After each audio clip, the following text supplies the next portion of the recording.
Ganda ng kawali. Pang-electric siya. Niluluto ako ng chicken cream stew.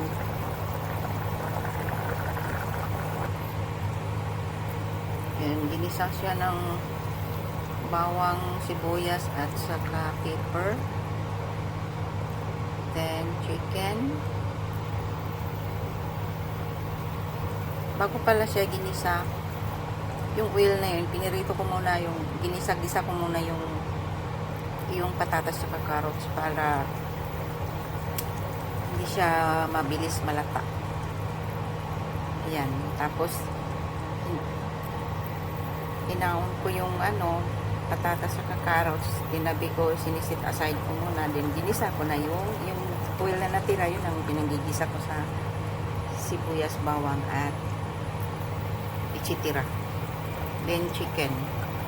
Then pinalambot ko muna, timpla, konti-konti lang ang timpla kasi may cream akong ilalagay na timplado na siya. So, patis, ayan, pepper, konti-konti lahat, asin. Then, pinakuluan, pinalambot yung chicken. After lumambot, nilagay ko na yung piniprito kong ito, patatas at carrots. Then, sabawan ng tubig. Then, isusunod ko na. Malambot na siya. Isusunod ko na to yung cream. Ito siya. Ayan.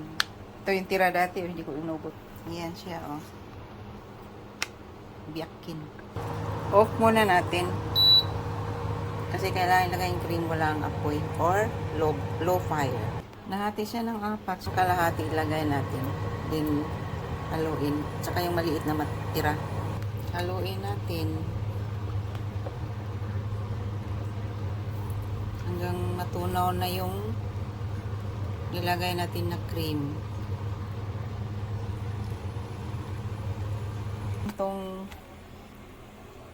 broccoli kasi na-steam na siya ni-steam ko na. Ayan. Dinagdag ko yung isang putol kasi parang kulang.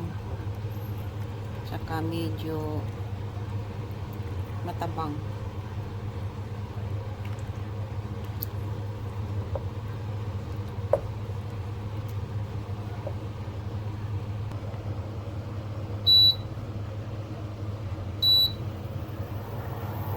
Lagay natin sa pinakalo.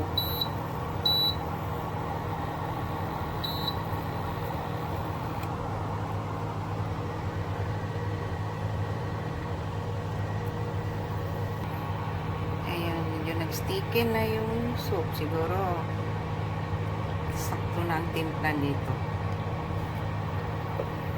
Tikman natin.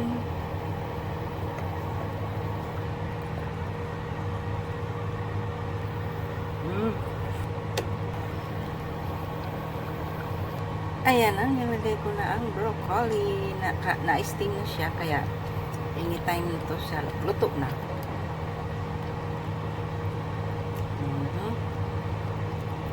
Very yummy. Maraming sustansya. Very sustansya.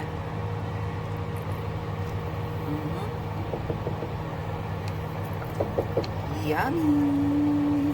Chicken cream stew. More on vegetables ako Mahilig ako sa gulay. Ayan, mga bata. Sabaw. Gulay at saka chicken, yan ang gusto nila. Thank you for watching.